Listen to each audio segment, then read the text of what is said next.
Good afternoon, everybody. I'm Mark Thomas. I'm here to talk about carving and engraving. A number of years ago, I heard a couple guys talking, I think it was Dixon's some years ago, and how they could carve, but they didn't know how to engrave. And I always found that a little bit odd, because really, carving and engraving are using basically the same tool forms. A flat, a square, and a round. In engraving, we also have a tool, it's called an onglet and lozenge and those kind of things, but the forms really are basically the same.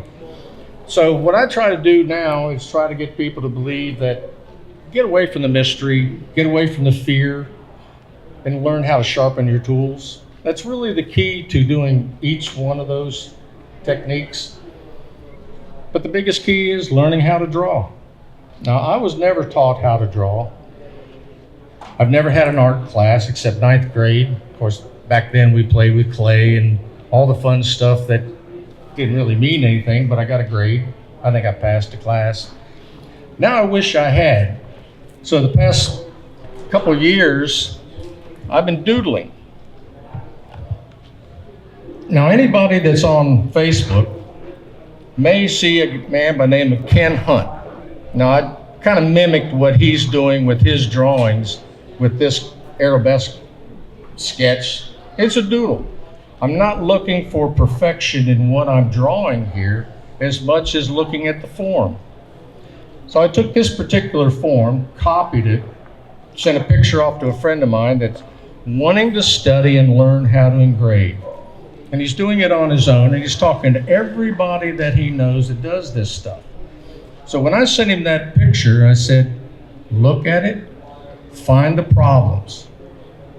Not that I'm going to show you problems, but I want you to look at the design and see what you see in the positive space, in the negative space, so you can understand that scroll. And I suggest that to everybody when you're looking at drawing a scroll. That's the basis for what we do, whether you're working in jewelry, whether you're working in guns. It really doesn't matter if you're getting away from straight lines and geometric shapes. You've got to have a bent line. And to start doing any engraving, you first have to know how to make a straight line. Well, a friend of mine asked me about a month ago, he's having trouble with a straight line. I said, well, that's the easiest thing to correct. And he looked at me kind of funny, and I said, what are you using? He said, well, square graver. I said, well, that's easy. Extend the heel. He said, what? If you make a real short heel on your tool, it doesn't track in your cut. When you extend that heel long, now it's tracking in the cut you've already made. So the tool doesn't want to wander off that track. He goes, this whole thing so simply explained, it's written in books everywhere, but we miss it. We're so concentrated on looking at making something work that we're forgetting the basics of it. And this is just basic physics. So what I suggest, if you're going to do straight lines and don't want to monkey with relief angles and all that sort, then make a long heel tool just for straight lines and one real short for scrolls. Now the short heels you use on scrolls, the smaller the scroll, the smaller the heel. When you have a long heel like we would on a straight line and you try to go into a scroll that's say 1/8 of an inch diameter, it's going to wipe the outside edge as you go around because it's not relieving that channel. So when you get real short, whether you're doing the tip like we hand sharpen, or if you're using a Lindsay or GRS or any of the modern pneumatic stuff, you can vary the heel length. Now, I used to do all hammer and chisel. I was basically staunch traditionalist. You would never see me with pneumatics. It's taboo, bad. Then my shoulders and neck started hurting. And then I realized that, I'm not 25 years old anymore. I'm almost 70, and I can't see as well. So I went to pneumatics.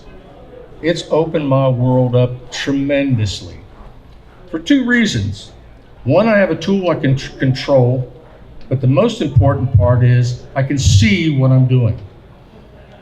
Now I use optivisors on a lot of stuff that I do, but when you get into small stuff, and I forgot to bring the pistol here that I just finished so you guys can see what I'm talking about. Here, I kind of lost my train of thought on that, but anyway, go back to Tight screw. all the tight screws, yeah. So you got to lift that tool up. As you're coming into your scroll, you're lifting the heel up. So I made wooden models of the square, the onglet, and the flat, so you can, I think most people know what carving tools are. You can see the different forms. If you'd like to see them, I can pass these around. But the idea with the short heel on small scrolls is we tend to want to lay the tool down and go to the outside. When in reality, the best thing is do is raise it up and turn the tip. It becomes counterintuitive. Let's see if you can hear me without that crazy thing.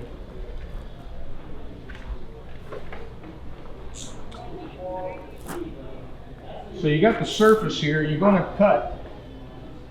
This is your V, and your relief is here. You want to take this heel and raise this handle up.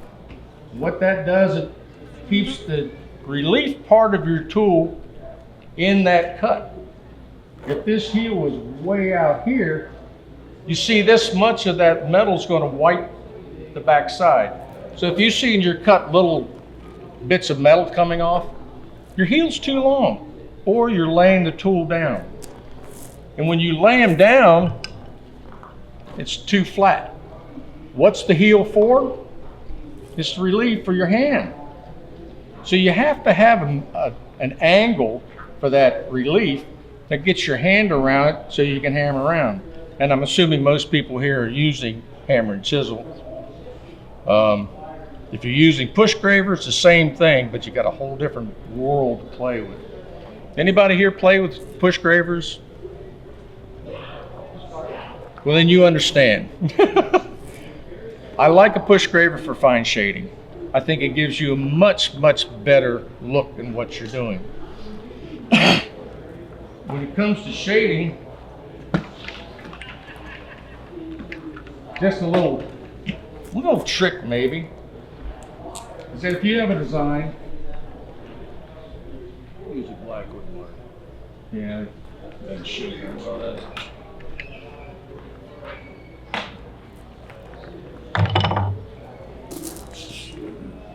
Let's see, where am I going with that shading? Yeah. Say I want to take this ugly scroll and make it pop a little bit. If I took shading lines and came in here and did one here, here, you know, it's too wide. It doesn't make any depth to it. If you start taking your lines and converging them all together, now you're basically making a micro sculpted scroll. You're removing metal, but you won't ever collect that metal that you moved. But by putting your tight scrolls together, now you've got depth. You've lifted that whole thing up, and it's all flat. If you look at a side plate that I got on the rifle, the pistol I have up there on the table, you'll see that they're both flat as a pancake. But when you look at it, your mind says it's three-dimensional. Engraving is the art of illusion. Once you're able to understand how light is looked at by the human eye. So by taking your shading lines and converging them together brings you one. But the other part that's really more important, especially for any guys that's using push gravers, it's very easy to start off with nothing. I don't know if I can do it with this thing, but to real heavy. You basically have nothing on that tip. You want the heel to skid and then start to cut. And as you're cutting, you're taking at a slight angle to your stop. And what I use is a pencil line or scribe line as the stop where I'm doing a scroll or whatever I'm trying to cut. bring him in, stop them all at that point. Now you go back and you cut that scroll or that line that all those verge to. Now you don't have these little points sticking all over the place. It's a clean, even cut all across those. You've wiped out where that flick of that chip's coming off. When you're kicking your chip off, you have just a slight elongation sometimes, or you skip past it a little bit too far because you're skipping forward instead of going straight up with your cut. That will improve your work tremendously. But it's so subtle, most people aren't picking it up. I do it all the time, and I also see myself doing the same thing. It's not as fine, and I can't do it with a pencil, so the drawings don't look the same as my engraving. My engraving's 10 times better than what I can draw. But I can see it in my mind, and that's why I do what I do. Since I've not been told how to do it, it works for me. So it works for you? I hope so. Any questions on this stuff that we're going through? Because I really would rather have you ask questions while we're going and then try to figure out where I stop than... Nope. Shipper's book. Pardon me? Shipper's book. Well, John Shippers has a book out on engraving. I don't know if you guys have seen it. It's a wonderful book. And he lays out borders and how to cut them and all that stuff. And they're all metered with graph. You know, they're measured out in 1/8 inch, 16th, or whatever quadrants. So I asked John one day, I said, you really lay those things out when you do that? He goes, oh, hell no. It's all timing and sound. Well, thank you. But what he said was, and I thought was really imperative, is that when you do it by eye, you're within a couple thousandths on each cut that you do anyway if you're timing it as you go. So when I would sit around and just learning to do stuff, I would just sit around and do this, just to get a feel for the hammer. And so wherever my hand went, the hammer could follow wherever I went. The hammer face is also slightly radius. Why is that?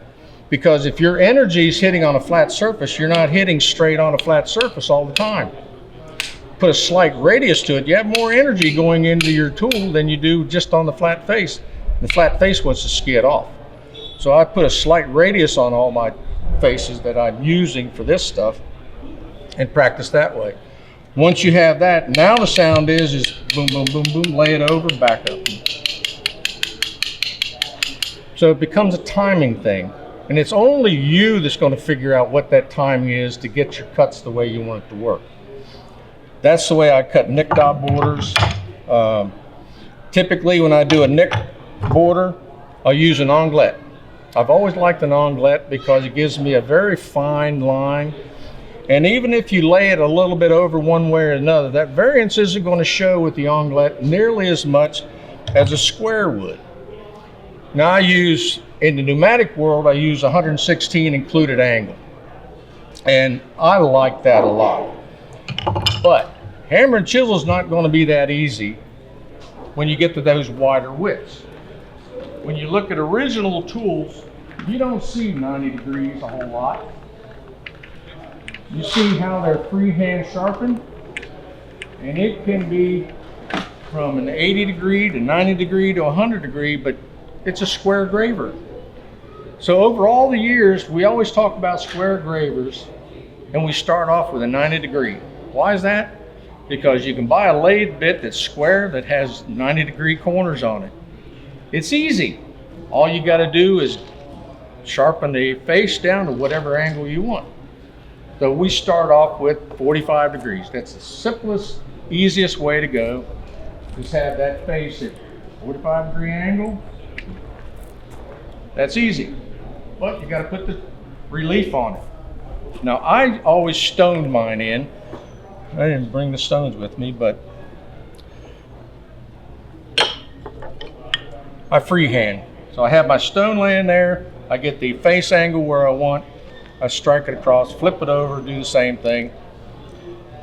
But the key to doing sharpening and the old thumbnail trick, it's kind of sort of sharp, but you don't know it's really sharp. You're cutting into a thumbnail that's about 2 on the Mohs scale, which means it's soft as heck. It doesn't give you the resistance to know what sharpness actually is. You hear us all talk about being sharp, but sharp is relevant to who? Get a 20 power loop. They're cheap.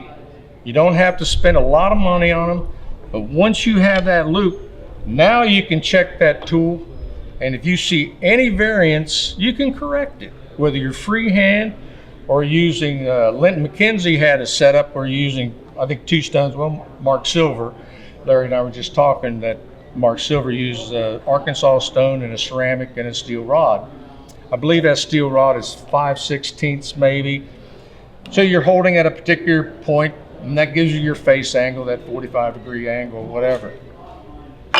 45 is great to start. Your loop will make sure that is, and your loop will also make sure that your relief is correct. So if you're freehanding like I do, you want this little tip to be that's your relief. So that gives you the heel, like I said earlier, to get your hand around it, and that's the limit of the depth that you're going to cut. Once you go past the tip of this thing into the other mass, there's nothing to control the depth of your cut.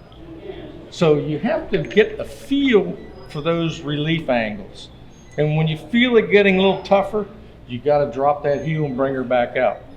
That's where we start getting this porpoising thing.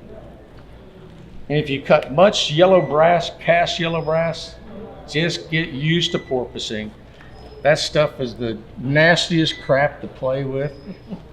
I actually had a friend of mine that did some restoration work, and he gave me a thumb piece, and I said, Paul or Phil, don't ever bring me this crap again. It's full of inclusions and holes, and I want to do a good job for it, and it fits what we're doing, but I want my cuts to be better, and I can't do it in this material because it's just too many problems under the surface of it. And you don't know it till you get into it, and you drop into a hole, and you cut, a chunk out, and your tool's sitting in here.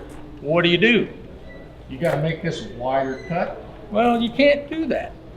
So that's why I don't like cast brass, sand cast anyway. Brasses, bronzes, there's a variance of different things. If anybody offers you phosphorus bronze or magnesium bronze, don't touch it. That stuff is work hardening. So the more you hammer it, the more you file it, the harder it gets. We actually use phosphorus bronze in the printing industry that I used to work in for chain rails for paper to stand up to make a book out of. It wore for years. You couldn't cut it with a hacksaw. You get halfway through and you'd stop because it wore the teeth off of the hacksaw. So I recommend learning a little bit about that stuff if you're going to play with some of those weird bronzes. And a lot of people give stuff away that looks like copper. Not. We have a lot of cast bronze now, and everybody cuts it. It works great. I love cutting it because you get small chips. You don't get a lot of curls out of it. But once you start into harder materials, into steels, most of us are working with mild steel or something that's fairly forgiving. And that 45-degree face works pretty well on most of the stuff.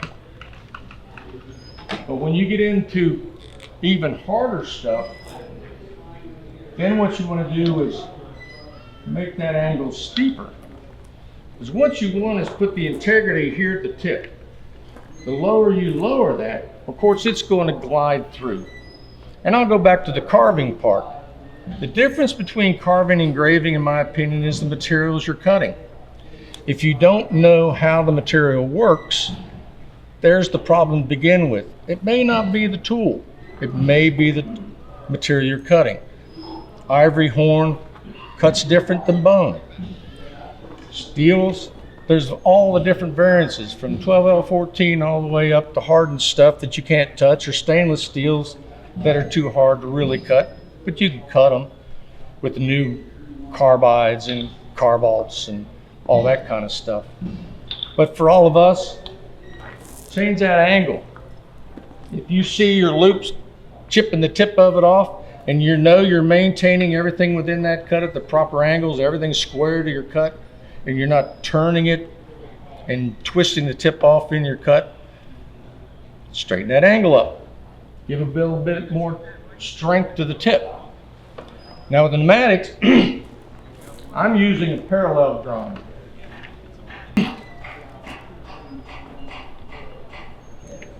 You got a face angle here, but what they do is they come back here and give your angle here. So all this material is cut away. Right here is where your face angle and tip is. What that does, there's your relief. You got a 45-degree angle here, but all that material is gone. And it's tiny. But the problem with no relief on that tool is it's very light shading cuts. You can cut from nothing to something with that cut, but you're only looking at an 1/8 inch, 1/4 inch maybe. You go much deeper, what happens is it wants to continue to go down that slope to the depth. There's nothing to stop it from going down. So you actually have to flick your chip out to get that done. It's a little harder to control, but if you want something different to play with, that's really a fun technique to play with when you're doing really fine shading around, not gun work, but gives you other things that you can play with, jewelry or, you know, knickknacks that other people want to give away. It's all practice.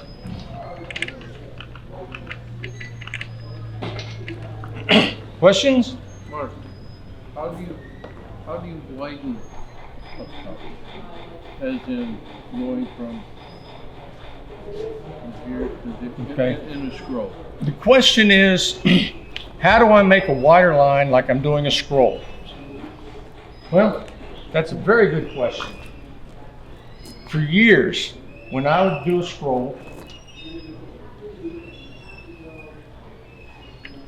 I always felt to get this width and depth to make it bold, I needed to lay the line out here to make this thicker.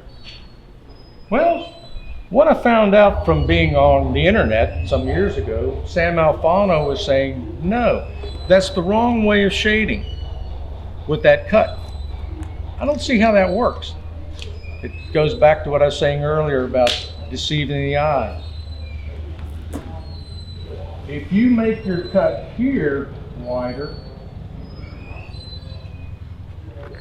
it's not trapping light to give you depth, it's reflecting light. And the reflecting light then gives you the depth to the outside of that scroll. And it changes the whole look of things. Leaves, that's the best one that I do when I'm doing a leaf structure. Coming like that, is lay my cut to the inside. That lifts the whole thing up. And it's so subtle, you'd just be amazed to see how that little difference of laying the tool over. Now, goes back to sharpening again. Whatever you use to sharpen your tool with is going to be in part of the surface of the material you're cutting. So if you're using, say, a rough Arkansas stone, an India stone, and you strike that, whatever that grit size is going to be imparted on the surface of that tool. So what you cut can be reflective or it's going to trap light. So if you have a surface that has a bunch of little jagged edges, there's no reflection off of that. You have one that's polished to a mirror, now it's reflecting everything. So you can vary the look of your engraving on steel, brass, silver, gold, whatever, by what you sharpen with.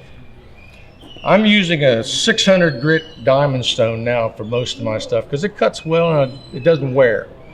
I still use hard Arkansas for final polishing, and then I have a ceramic stone that really is a burnisher.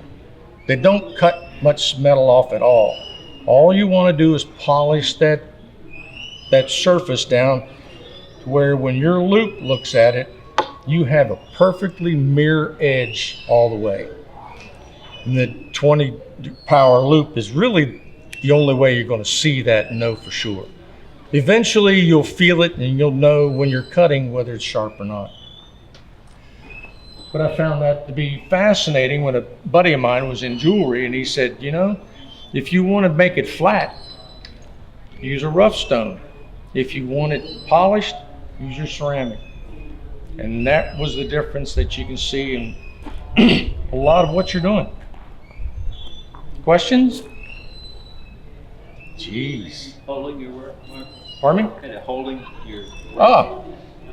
The next question Bernie asked was, how do I hold my work? Well, any way possible. I talked to people that are using Bondo. I never liked Bondo because it stinks and I just didn't like the smell of it. This stuff is called Thermalock. It's a thermoplastic material that you can buy that you heat up in a microwave, 20 seconds at a pop, and it gets to where it's formable. Now it's hot. I use a hot air gun. This one I had because I had a lock plate in it that I can show you how the lock plate was held in there. Once I'm done engraving it, pop it right out or heat it with a heat gun. The problem of it is if you're working on something, say ivory, you can't put it in this stuff because you can't heat it up. You don't want to crack ivory or some other material. I use pitch. And I make all kinds of little jigs and gizmos with a pitch bowl. So I'll carve an 1/8 inch gouge in here, fill it with this black asphalt and pitch, heat the workpiece up with tweezers over an alcohol lamp, set it on top of it so it swims a little bit, melts that surface, just enough to adhere. Easy glue. When you're done engraving, or if it pops out, heat it up, stick it back on. When you're done, stick it in the freezer for 5 minutes, pop it out with your fingernail, put it in some alcohol, 90% alcohol. It's cleaned up. You're done. Simple, clean, and easy. Where do you get it? I think you'd go to Rio Grande. Some of those places that are jewelry supplies. I don't know if Contenti has them or not. I believe it was where I got it was Rio Grande. Hot melt glue is another one. When you're working with thin stock, I don't think most of you will or would, but I do. Whenever you're working any material, any metal that has any flex to it and you're engraving it, you got to stop that vibration. So if you had a piece that was suspended from this point to this point, and this area in the middle was open and you're going across there, whether you can see it, feel it, or hear it, it's going to vibrate. That vibration then transfers to the tip of your tool and it breaks it off. Then you won't know it until you slip. And it happens too often you can't figure out what it is. Make sure your piece is bedded. So if you're doing a patch box on a rifle, you've already got it bedded in your gun. It's already screwed down or whatever. Works good. Problem is you got to get around the damn thing to be able to engrave it all. I take it off and put it on boards and put it on with pitch. I don't use Thermalock on 4-piece patch box, 2-piece patch boxes. Sometimes I use hot melt. Then you can get all the way around it and do what you need to do. But back to push gravers. Engraver's ball is the best thing to have with push graver if you're going to learn to do scrolls and stuff with a push graver. Because with a push, you basically want to hold it steady, turn your workpiece into it. Same thing with powder horns. When I do cow horns, people ask me how I do it. Sandbag. I got an optivisor on my head, sandbag sitting there that I can firmly hold it. So if I want to go a line all the way around it, I'm not using a scratch awl. I'm not using a scribe. I'm using a little tiny knife, and I'm not taking the knife over the surface, because over that radius of the surface, less control of the tool. By moving the horn, I've got complete control of the tool by holding it steady. Now you just got to turn it in the right concentricity to where you're wanting the line to be. I do the same thing with a scroll. If I'm on the horn, I try to turn the horn, but I'll use a burin. I use a burin when I'm doing my horn work, because like Larry asked about the thick and thin lines.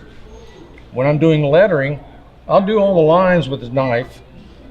Then I'll go back in with a burin and I'll widen the line on one side or the other.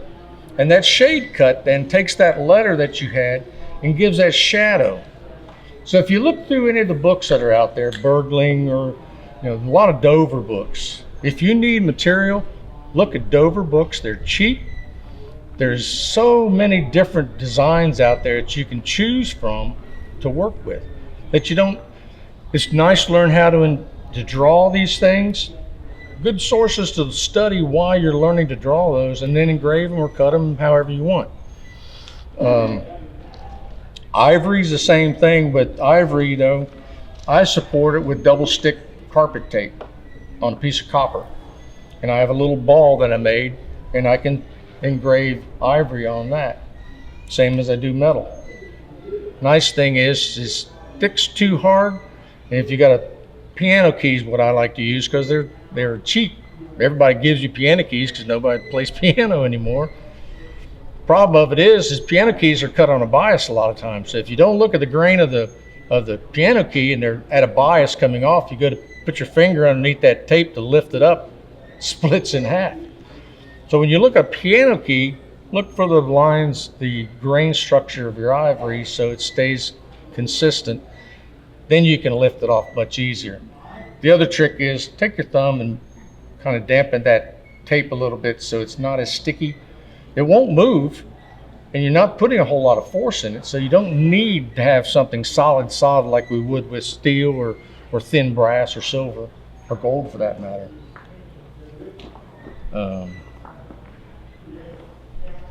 No questions? Jeez.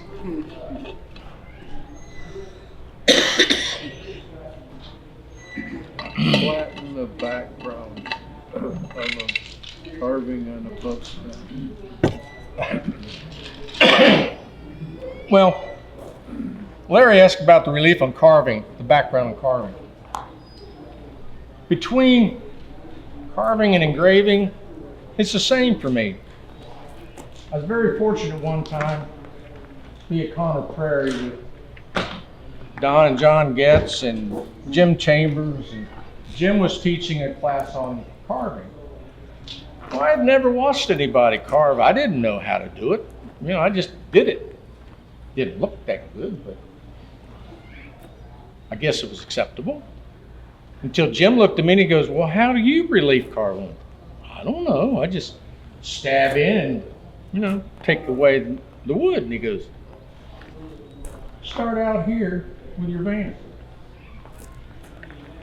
I said, geez, it's the same thing we do with engraving.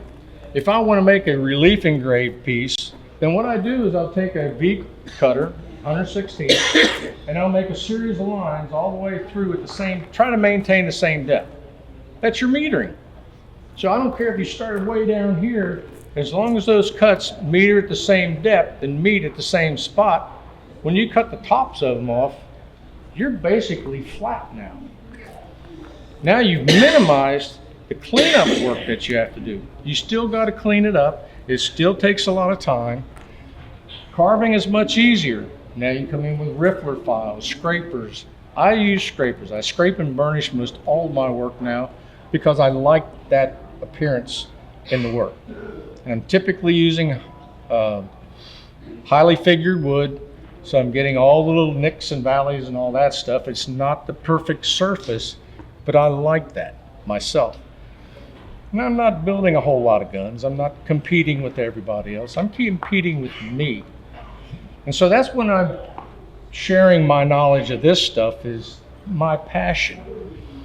And what I try to tell people is whatever your passion is in life, pursue it, because there's where the happiness is. I didn't start this in business to be a millionaire. I knew better than that. But one thing I found after being in factory work is I wanted to be happy. And that's what I've pursued, is enjoying what I do, not being pushed into a corner, not having somebody over my shoulder. You lose customers because you're slow or you're not keeping up at the time. I'm not doing things in that time frame. But I've always said you're going to get the best quality work out of me when you leave me alone and let me do it. You know how I work. You know what you're looking for. And I think most of us are like that. So when you go to metal, you're doing the same thing. Now, modern guys today are taking a burr, a high-speed hand piece and a burr, and just gouging it all out. Don't think you're going to do that with a Dremel. Dremel's very slow speed, and that thing will catch and drive it off, and you can't fix them nearly as easy as whoops with a flat graver or whoops with a square or something like that. I've tried it. It didn't speed up the project for me at all. It's only a 3-inch knife. Actually, it's one like the one up in my case. But you got very small areas you're relieving. You know, when you're trying to do relief within an 1/8 of an inch area, now you've got to change your whole tool structure. So if you're using a flat and you got a long heel on it, it's not going to cut in those little tiny areas. Now you have to shorten that. You got to get a bigger heel, so that angle has to come up a little bit different to get in those small spots. That's a pain. That's where the eyeballs come in. That's where the microscope's helpful, stuff like that. You don't need a microscope. You've got, well, people have always asked, and I've asked the same question about what do people back in the day, what we call ancient times, a couple hundred years ago, how did they engrave? How could they see? And they see the examples of crappy work, and not to offend anybody, but when you look at work that our colonial American guys did, for the most part, wasn't as refined as an English engraver in London. But that's two separate, different concepts of what they're doing. These guys in England were trained. The thing that most people never think about is this little loop that I talked about earlier. You can do an amazing amount of work with just a little loop in one eye. I'm old enough to remember the jewelers when I walked into a jewelry shop and the guy's got a loop sitting over his eye. He's got the little headband on there. And so he's looking at a stone. Well, I never thought that you could actually work and have both eyes working at the same time. That's what they were using. I think in a lot of cases, it's unhandy. You have to figure out, now there's videos and guys out there online that are doing Bellino work. And Bellino is basically dots. Well, Bellino is actually the cutting of the lines. Puntini is the Italian word for the dots that they use. And they're actually picking a dot of metal out and placing the dots close enough or far enough away to make a photographic quality image in steel. And when you've seen this stuff in hand and you turn that action 30 degrees, it's gone. There's no ink in there. There's no dirt. There's no oils to speak of. It's about light. And all those dots then form this image. If you look at a printed image, when I was working in rotogravure work, we had, the printing term was cells, round dots of color, 4 colors laid up to give you that 4-color work. When you look at it individually, it's an individual red, blue, magenta, whatever. Get an offset is a different thing. So, but when you look at the printed image, it's those pieces of pixels or whatever laid on top of each other. So, now, I get off tangent, forget about where I'm at, so. Questions or? Yes, sir. Mark, do you draw everything on your surface freehand, or do you transfer drawings? And Predominantly, if you do, how do you do it? Herb asking me whether I draw directly on the workpiece or transfer. Well, I typically draw on the workpiece what I'm doing. It's easier, quicker for me. I feel confident with it. But if say I was doing a modern action and I wanted something to be a bit more precise, then I would draw it out. And you can transfer it through the computer, make a reverse image, use all sorts of different ways of getting that image on that action. And some of them are pretty, not permanent, but they don't smudge when you wipe across it.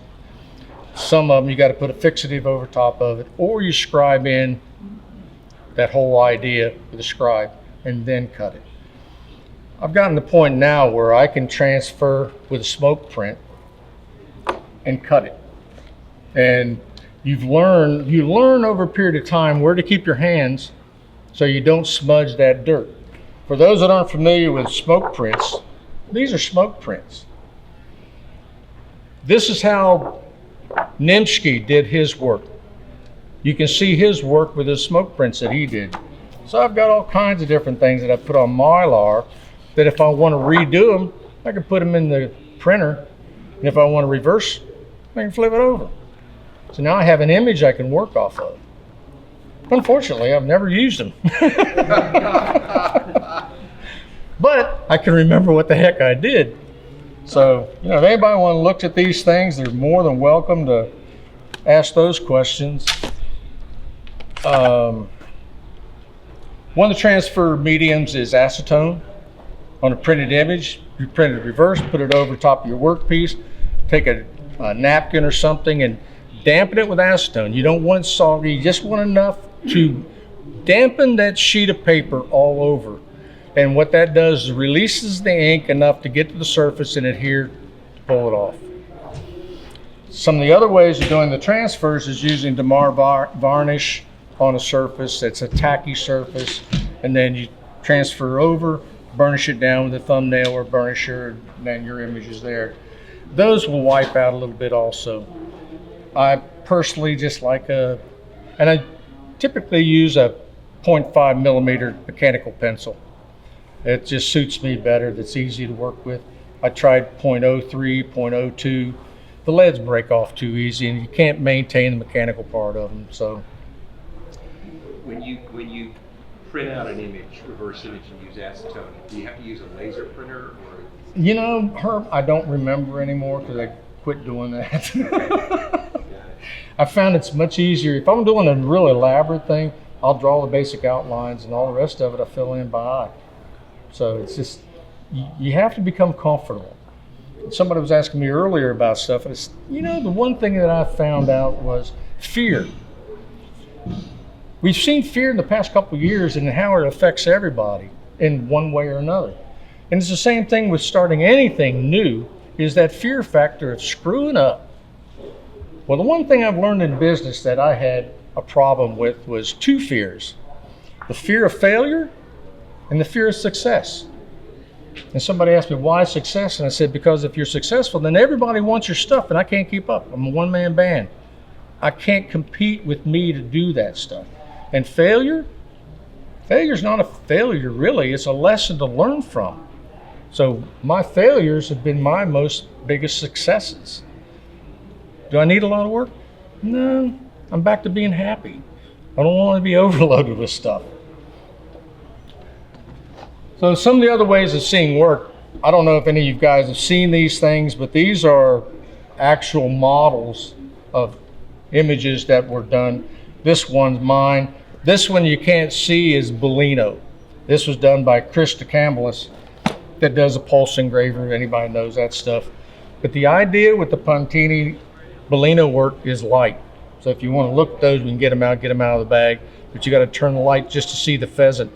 And all of a sudden, you see a pheasant in full flight. And when you see the video of how he did that, it's unbelievable. But that little tiny pheasant in there took many hours to get done. All those little shade lines that he put in there to make that pheasant body and the feathers look just right are not just one cut per, they're multiples. So if you want to get depth of body coming up, you have shade lines coming in this way, then you got more coming this way, then more coming out a little bit away from it, and you're cross hatching. So basically you're micro sculpting that image that's just below the surface. You can never feel it.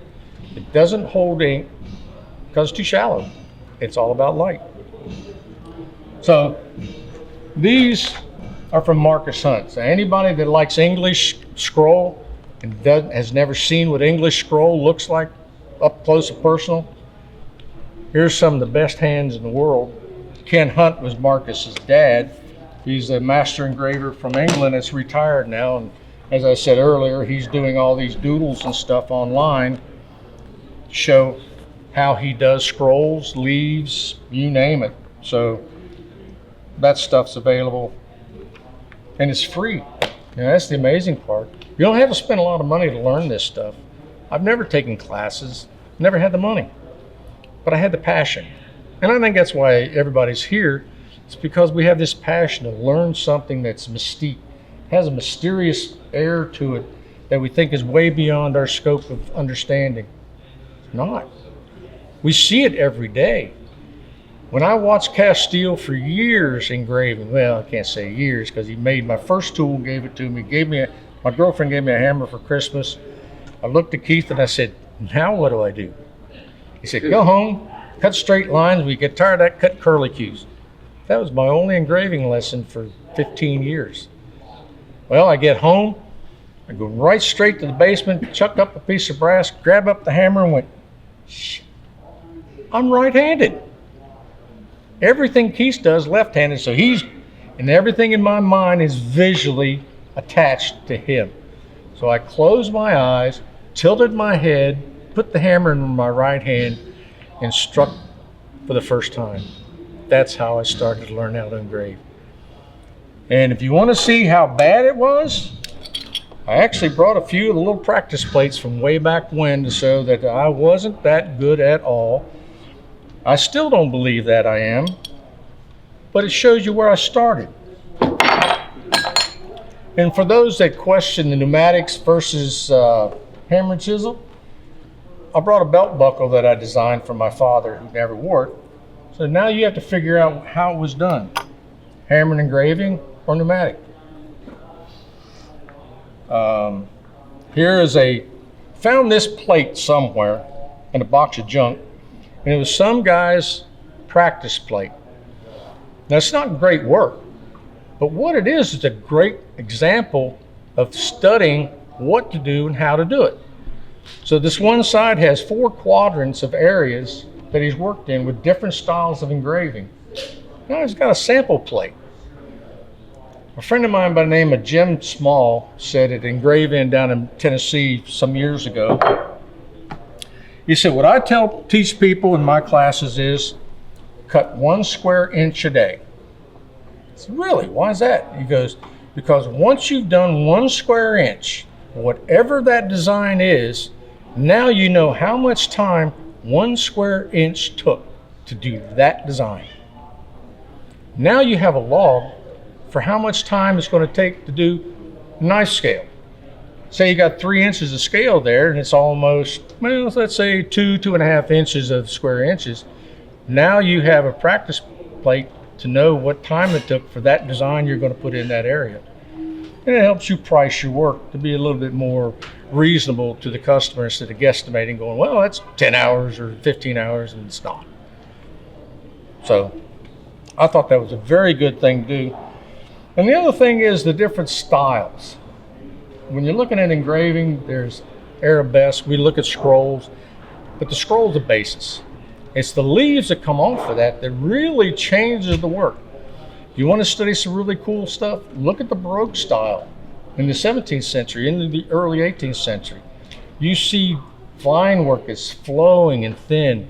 Look at the French master engravers book, if you ever get a chance to look at those. I think I have some copies of some of that somewhere in here, but those are visual things that you can get designs from and figure out how you want to draw your own. Incorporate part of it, all of it, any of it, none of it. But now you've seen how they form a leaf, a structure. I do a flower, and it's just a simple 4-leaf flower. And the funny part is, everybody calls it a dogwood. And it's not a dogwood, because if I really did a dogwood, it's going to look like a 4-leaf clover. But the fun thing about a leaf is, it's just a flow. Simple. What are your first cuts? Straight line. What's your second cut? Curved line. Once you start realizing, look at English engraving. English engraving is so fine a lot of times, depending on the hand that cut it, they don't even connect the lines. But when you look at that image, you see this splay of leaves and you've connected all the dots. When you look at it closely, they're not touching at all. So what I'm suggesting to people now is you've got 1 cut, 2 cuts, 3 cuts. Now you have a leaf. You do the same thing 3 times, 4 times, 5 times. Now you have a flower. It's simple. We make it so complicated a lot of times that we come flustered with thinking that we got to do something. And trust me, it's taken me 35 years to get to this point to understand this, since I'm not taught by other people. I think that's my downside. I haven't had that influx of information from others. And fortunately, as much as I hate technology, the internet's really opened up the world for me and for a lot of people. Last year I was up top giving the same talk, and I saw a gentleman standing to my right, and I looked real familiar, and I thought I knew him from the KRA, and I couldn't place him. And somebody was asking about hard steel and the cuts and the relief and all that stuff, and this gentleman says, "Excuse me, you want to mention dubbing?" I'm like, "Thank you very much." Dubbing is taking that relief that you have here, whether it's parallel or not, and you're getting into real hard steel. You take this thing and put the tip straight down on a ceramic stone, something that's very, very fine. A piece of glass will also burnish that in there, and strike it. What you're doing is taking that very sharp tip off. You're polishing that tip off.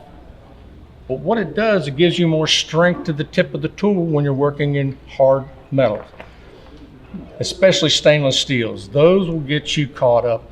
The 400 series stainless is pretty easy to cut in most instances, so you don't have to fool with that nearly as much, but you get the 300 series, you'll be sharpening the tool more than you'll cut. It's the most frustrating stuff you've ever wanted to work with, so I doubt if anybody does. Hopefully you won't, but so ended up, when I got done, the gentleman came over and reached over to shake my hand and introduced himself. His name is Marty Rubino. And Marty Rubino is one of the original founders of the Firearm Engravers Guild, and he'd been living in Colorado all these years, so that's how I knew him. And to see him in Pennsylvania was, "What are you doing here?" "I just moved back. I have family in Lancaster." So he was here yesterday, and you know, it's great to be able to meet these people that you've seen their artwork, you've seen what they've done, you see the work that they share with you, and it becomes a community of people that want others to learn. You know, I'm not better than anybody else. I'm not worse than anybody else. I just do what I do. And that's what I'm trying to encourage to everybody else. Whether it's carving or engraving, perfect what you're doing to please yourself. If you're happy with shoddy work, then be happy with shoddy work. It doesn't bother me a bit, as long as it doesn't bother you. I had a buddy that would come over to me and he wanted me to critique stuff, and I said, "No. If I tell you you did okay, what would you think?" Well, the story is he brought a pistol up, he put the lock in, piece of walnut. He said, "What do you think?" I said, "Well, you happy?" He goes, "No, I want to know what you think." Well, if I laid it on the floor and dropped the lock from here, it would find home. And he looked at me and he says, "You know, Mark, you're a hard son of a bitch." I said, "Buster, if I had told you had done a good job, what would you have thought? That you're a liar?" I said, "Yeah, because I know you. And if I'd have given you that little pat on the back that you needed or wanted, that's not what you needed. Now the question is, what do you see that you did wrong? Now we can work from that point." And then we worked through it. Next time he did it was 10 times better. But I can't do that with everybody because I don't know their personality. I don't want to hurt somebody's feeling totally intentionally, but I want them to gain a little bit of knowledge. So ask the right question. I had a friend of mine wanted to build guns with me. Most frustrating 8 hours I ever had. I told him to leave, and until you've read a book, I don't want to talk to you. Because I had to reintroduce all these terms and technologies, and laying a line out on a rifle. What the hell is this web of wood for between the bottom of the barrel and the ramrod channel? How'd you come up with that dimension? Read a little bit, have the right terminology, so now we're on the same page. Roger Bliley, some years ago on the internet, formed an engraver's glossary of terms, and I think is the best thing to do, because what that has done is congealed the terminology, so when we're talking about something, the other guy knows exactly what the other person's talking about. It's not guessing what that term means anymore. Now, not everybody uses them, so it's still that same learning communication, having that conversation, and asking the right questions. Speaking of, any questions or comments? Or When you're laying out a design on metal, do you paint the back? Do you paint like white or anything? Or you Herb's just draw- asking whether I put China white or something on the surface on steel or brass. Typically, I don't. And the reason for that is I'm using a light that comes off at an angle that pops that pencil line off of there for me. And like I said, I'm comfortable keeping my hands off the workpiece so I don't scratch it in a lot of times. And another thing I found out from Sam Alfano was there's a very fine micro tip ballpoint pen. And he said, when the pen dries out, he said, you just pitch it. Right there's your best little burnisher for a scribe. It's a ball. There's no ink there. And when you're putting it on metal, you don't want to scratch. Because if you miss that line, you're going to have a scratch sitting there you're going to have to polish out or clean up somewhere down the line. Using that thing, now you have a built-in little burnisher scribe tool that's cheap. Now I do use China white at times, depending on what I'm working on. Highly polished stuff, you need that. You'll see the grip cap on the pistol up there. That's 24 gauge silver. Very thin, so I had to do it on the pistol. Now you've got this radius going every which way from Sunday, and you can't put it under a microscope easy to see, trust me.